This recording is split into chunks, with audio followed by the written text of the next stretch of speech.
Hello and welcome to this circle video. आइए हम लोग देखते हैं क्वेश्चन नंबर 8 को।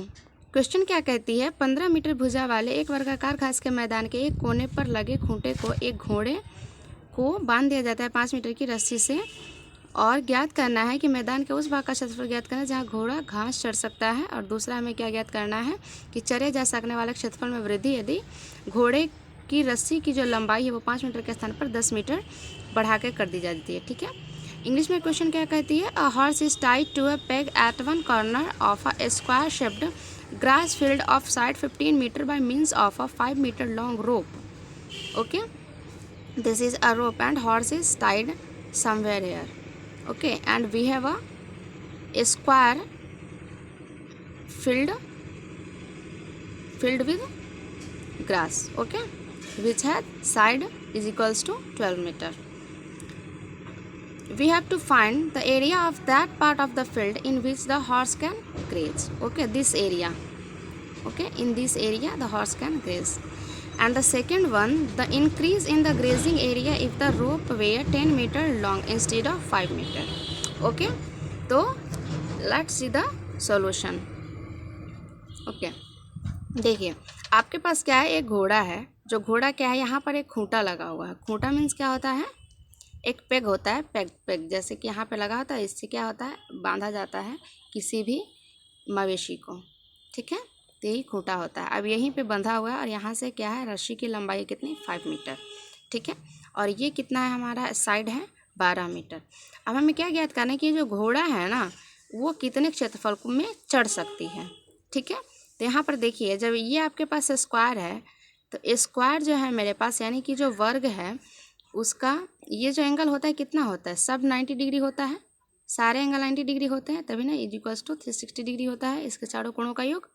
ठीक है, तो अब ये आपका त्रिज्यखंड का काम करेगा इस तरीके से, ये आर की तरह काम करेगा, ये आर की तरह, और ये एल की तरह काम करेगा। ठीक है, तो ये हमारे पास क्या हो जाएगा, त्रिज्यखंड का क्षेत्रफल।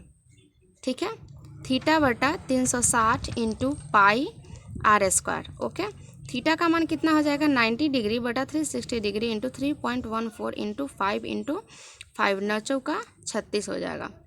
ठीक है, ये आपके पास क्या आ जाएगा, 0 0 आ जाएगा।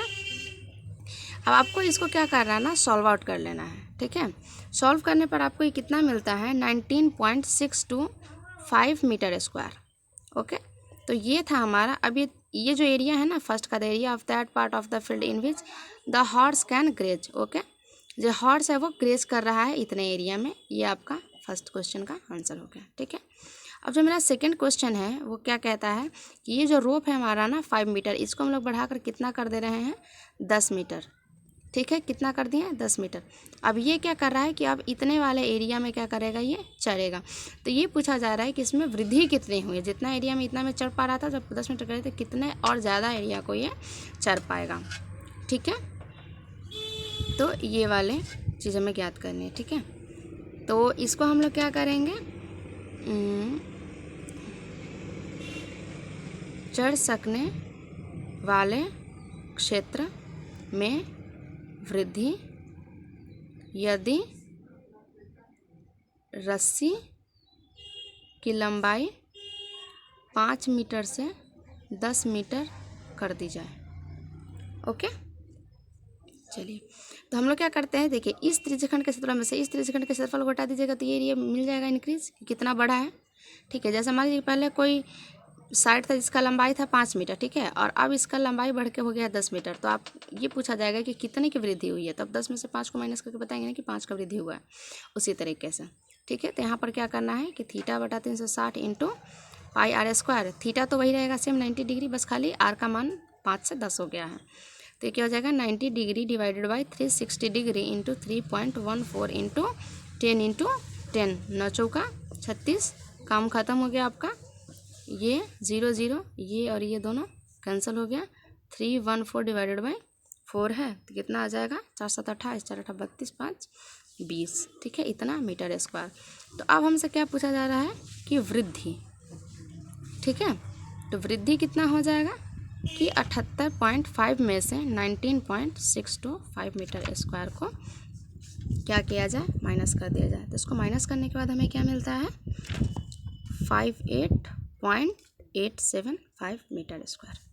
ओके गाइज, तो ये था हमारा क्वेश्चन नंबर 8 का सॉल्यूशन। किसी प्रकार कोई डाउट हो तो कृपया कमेंट बॉक्स में ज़रूर से लिखें। Thank you.